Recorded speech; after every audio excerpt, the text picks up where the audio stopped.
Hi, Rich Fitzgerald, County Executive here. We're here with In Good Company, the community development downtown company dealing with issues in downtown. And I'm so delighted today that we have got two of the dynamic leaders of this region who are joining me today. Patrice Matamoros, who runs the Pittsburgh Marathon and has for the last 10 years, and Catherine Egan-Kellerman, who is the fairly new director of the Port Authority. So I'm going to start with Patrice. Patrice, first of all, I want you to tell us a little bit about what brought you to Pittsburgh and what you think, of it being here, I guess about 10 years or so. But what I'm impressed with is you took the marathon, which had been dormant for a number of years, and not only brought it back 10 years ago, but brought it back to a national and really international prominence in which we attract thousands of people from around the country and around the world. But before we get into all that great stuff, tell us a little bit about yourself and what brought you to Pittsburgh. Well, I'm originally from Montana, so a long way away from home, but it does feel like home. The minute I got here, it felt like home, and everybody's so nice. Came here for my husband at the time and my kids. There was a job opportunity, so we moved into Pittsburgh, and we've been here ever since. And again, how did you end up taking on the marathon? I know you're a marathon runner. You're not a marathon runner, but all-American cross-country runner at Montana, right? Yeah. I ran in high school in Montana. I was a state champion 3 times, and then I also ran in college, but cut my career short due to an injury. So running has always been in my head. So as I came here, I looked at opportunities of getting involved, but the marathon had gone away. So I started a kids program in my kids' school, in Fox Chapel Schools, and grew the program from 1 school to 4 schools. And a community member noticed what I did and said, hey, how would you like to do that on a larger scale? And I was so excited. It was really serendipitous for me because it was a way for me to get back into running even though I couldn't run it anymore. And it's been a great experience for all of us, and we'll get into that in a little more. Catherine Egan-Kellerman, who has been in transit your whole career. We got you here from Hillsborough County, Tampa, Florida, about a year and a half ago. And tell us a little bit about yourself and what got you here to Pittsburgh. Well, from a transit perspective, anybody would jump to come to Pittsburgh. We've had one of the first bus routes in the country. So our 91 Butler began as a horse-drawn streetcar back in 1859, and it's pretty much the same route. We were one of the first 3 cities in the country to go with street railroads. The Mon Incline has been running 150 years, so it's a great system, a great old system with wonderful land use and in the coolest, most happening city in the country. So it came at a time that I was wrapping up my challenges in Tampa, and our boys are little, now they're 5 and 6, and we had to think about where we wanted to raise them. So to have such a great challenge and raise our kids in a wonderful town, we would have been foolish not to come here. So my husband said yes because he's a smart husband, and here we are. We love it. I've been in transit 20 odd years, so you're right, Tampa, Baltimore, Dallas, and I have been completely thrilled with the people who work with us. We have an excellent team who is ready to swing for the fences and have Pittsburgh be the place that redefines what big transit means in the U.S. in the 21st century. And we're going to talk about obviously downtown Pittsburgh because the region's doing well, but the region never does as well unless the urban core, the downtown area, is doing well. And both of the things that you do really affect downtown Pittsburgh and the city and the urban core. And again, we have 2 very dynamic leaders who have really done great things and have great reputations within this community. So, Patrice, I want to talk about the marathon. It's coming up May 5th. The 10th since it's come back. The 11th, actually. The 11th, I'm sorry, 10 years, but yeah. 11 coming back. It's a national championship. We got the national championship and the half marathon. What I love about what you were able to do is you introduce all of these thousands of people who come into town to each one of our neighborhoods. They're running through all the neighborhoods. They cross all 3 rivers.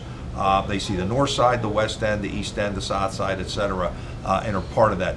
Tell me a little bit about why you want to drive that message home for folks that come to Pittsburgh. Well, it's really just about sharing the city, and if you think about it, it's the most comprehensive tour of our city in slow motion. It's a 26.2 mile tour, so people will see neighborhoods the way that they have never seen neighborhoods, the way that on foot. And they'll see the people in the neighborhoods because all the people in Pittsburgh are so phenomenal. It truly is a sports city, and everybody gets out to cheer for runners on race day.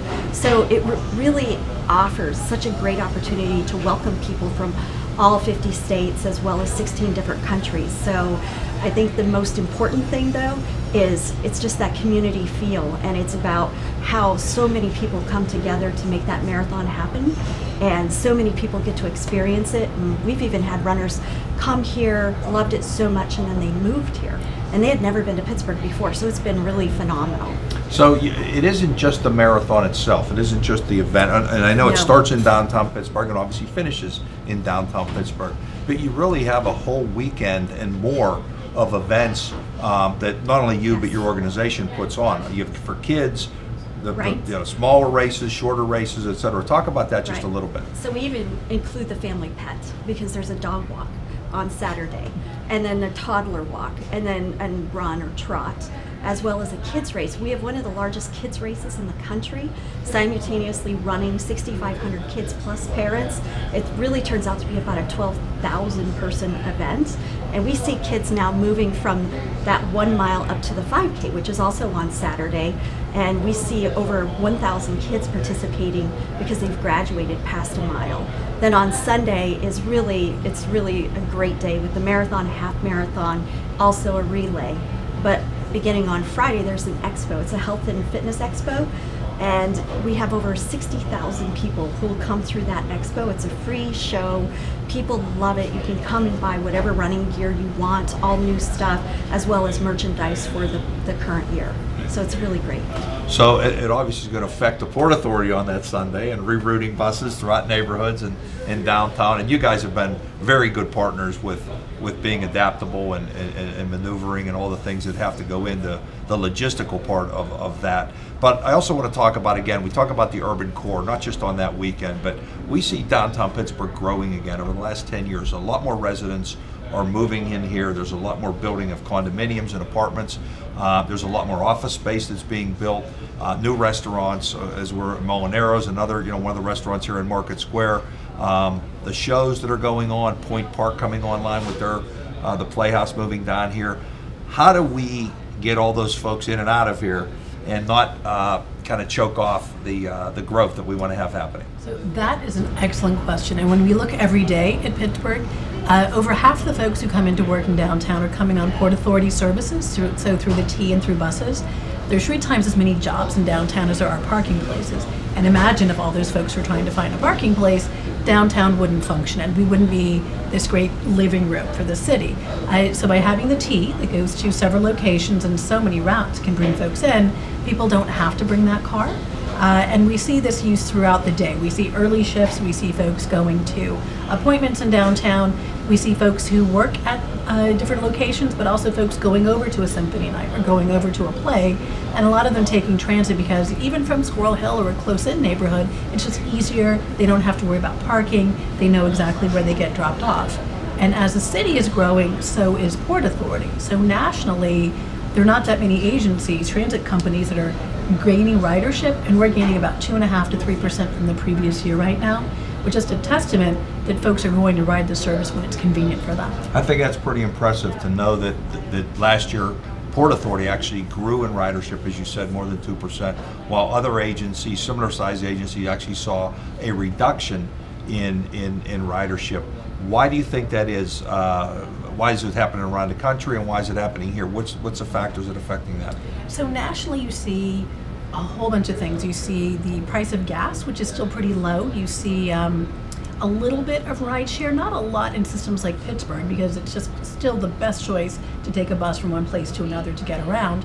You see a little bit of neighborhoods changing. So as close-in neighborhoods are gentrified or redeveloped, folks keep moving, and how far out do they move?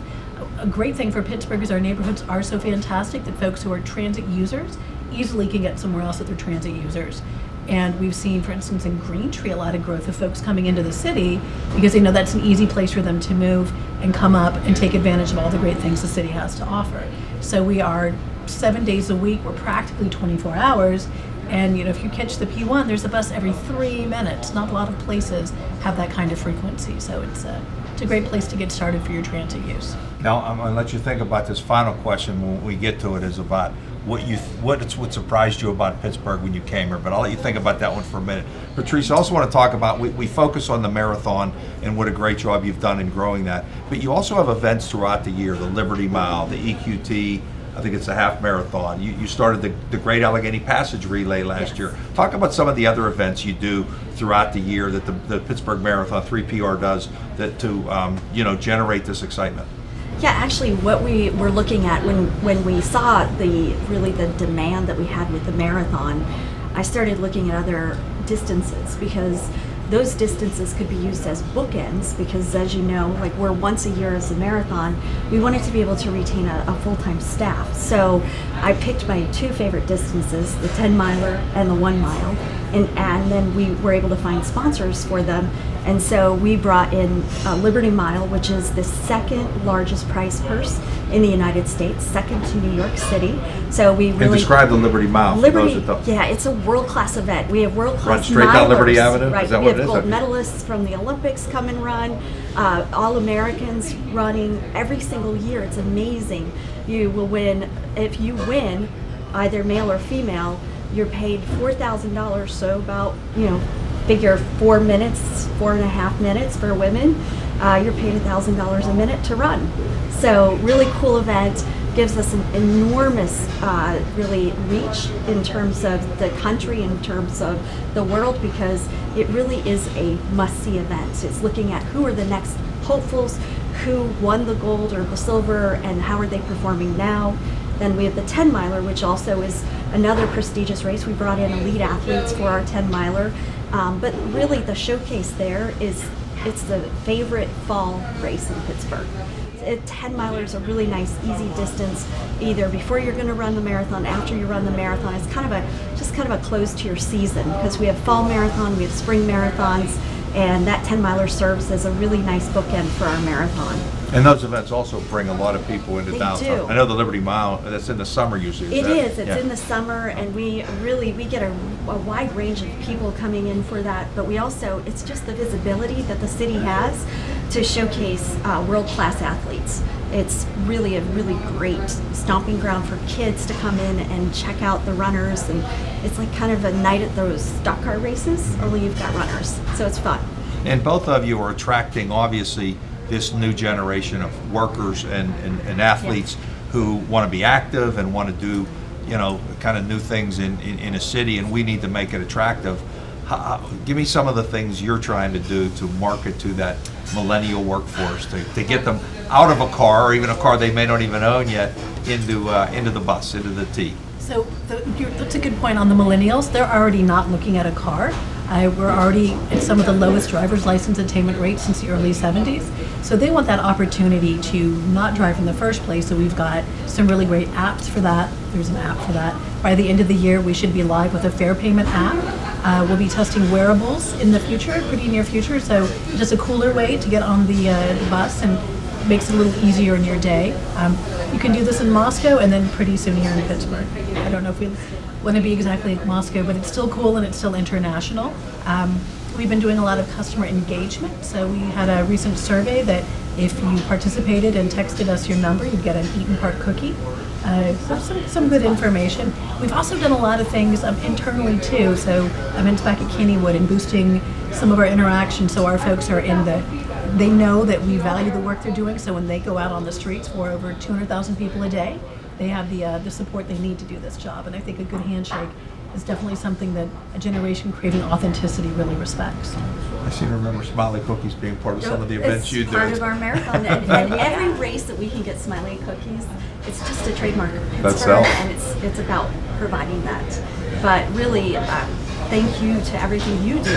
I know that we impact over 70 bus routes on race day, so rearranging those bus routes is difficult and can be a hassle, but people absolutely love the fact on race day now that they can come in using the bus. And we And saw not have to drive. Exactly. Right. We saw a huge boost up in the East End of people taking the bus from the East End in, as well as the T. So it's great. Let's get a branded wearable for that day. Runners would love that. All right. So now I'm going to ask a few numbers. I know one of the great things you guys do, charitable giving that you've done over the last 10 years for that. How many people will be running in the marathon? How many people will be coming in from out of town? And what's kind of the economic impact that we would see here in this region? Well, the economic impact we did about 3 years ago is over $10 million for the marathon. So if you could probably classify it like according to a playoff game, if a Penguins game or a Pirates playoff game, we can guarantee a playoff game for the city every single year. So that's a really great thing to be able to do. But in addition to that, we raised $12 million for charity. So a lot of times you see construction happening, roads are closed down, and it's for construction. We close roads down to raise money and do good things for people. So we're raising over $12 million, and 80% of that money stays here in Pittsburgh. It's pretty amazing. That's impressive. And we'll see anywhere between 36 and 40,000 people throughout race weekend, just in the events. And then they'll also pass through the expo. So it's really amazing, and it's a great way to celebrate, health and fitness in Pittsburgh. It really is. It really is. How many people ride the Port Authority bus every day? How many people rely on that system to get themselves to work and school and other places? So January, we were about 205,000 trips, and we're building on that every day. Year before January was about 189,000 trips a day. So we picked that up. We've got about 25,000 trips a day on light rail, and anywhere from 1,500 to 3,000 trips a day on the incline, plus 6,000 trips a day on our access service. So 250,000 people. And obviously you're committed to making sure that people can get in and out of downtown. Absolutely. That our folks down here that buy here and buy a condo or rent an apartment. That we're a good business. partner and easy to use. All right, now my final question again is I want to ask, what surprised you about Pittsburgh when you first came here? And I don't know if you had visited before or what experience you had with Pittsburgh, and then kind of how have you seen it change since you've been here? Pretty amazing. Like when I first moved here, I had gone on a trip here to see a friend, and I said on my way out, oh wow, this would be a really rough city. It was fall, it was brown and gray and really dingy. Then we actually moved here, and the hugest thing is it's a small town feel with big town amenities, and having 3 kids and raising 3 kids, you can actually put your kids in public schools here. That was amazing, because I was looking at private schools because that's what we would have had to do in any other major city. And here they said, no, you can put them in regular school. But it's just been that lifestyle. It's really a Midwest feel, wholesome, and really good work ethic. And I think I've been impressed through and through with Pittsburgh, and I call it home now because I feel at home here. So the girl from Montana is okay in I Pittsburgh. It am. works out. It works out. And you're a little newer. Last couple years having visited, we interviewed you, and we're so excited that you took that job. And tell me your impressions of coming here for the first time, and those type of things. Well, and again, everyone was so nice. I was struck that Pittsburghers love their neighborhoods, but they love their city. And so many other places, people love one or the other. But everyone was super nice, loved where they're at. They were proud. If they were new to here, they were proud to be part of here. If they were a lifelong resident, they were proud of how far Pittsburgh had come. And on a personal note, I had no idea what halushki was, and now I don't know how I could live without it. Have you been to a fish fry? Oh, a few. Okay. Have you been to a fish fry? Oh, yeah. I know they're I not love- healthy, but that's no, I okay. We're big on those. Well, first of all, thank both of you for being here. Not just for being here, but thank you for what you're doing for this region, making Pittsburgh a much better place. Again, with resuscitating the marathon as you did a decade ago, and turning it into one of the great things, and exposing so many people to Pittsburgh and our great neighborhoods. And I want to thank you as well for coming here and some of the great things you've been doing with transit. And I know you probably get 9 million requests. They want a bus route here, a bus route there. How can I get here? How can I get there? And dessert is coming. So now we're really getting You have into to run the Get some marathon. miles that's the now. reward. That's the Right, reward right. Oh of my all the goodness. great work you've done in Pittsburgh. So Molinaro certainly knows how to treat us. So anyway, thank you for being with us at In Good Company, and we'll be back in a month or so from now with some other issues and dealing with things that are going on in downtown Pittsburgh. Thank you. Thank you. We definitely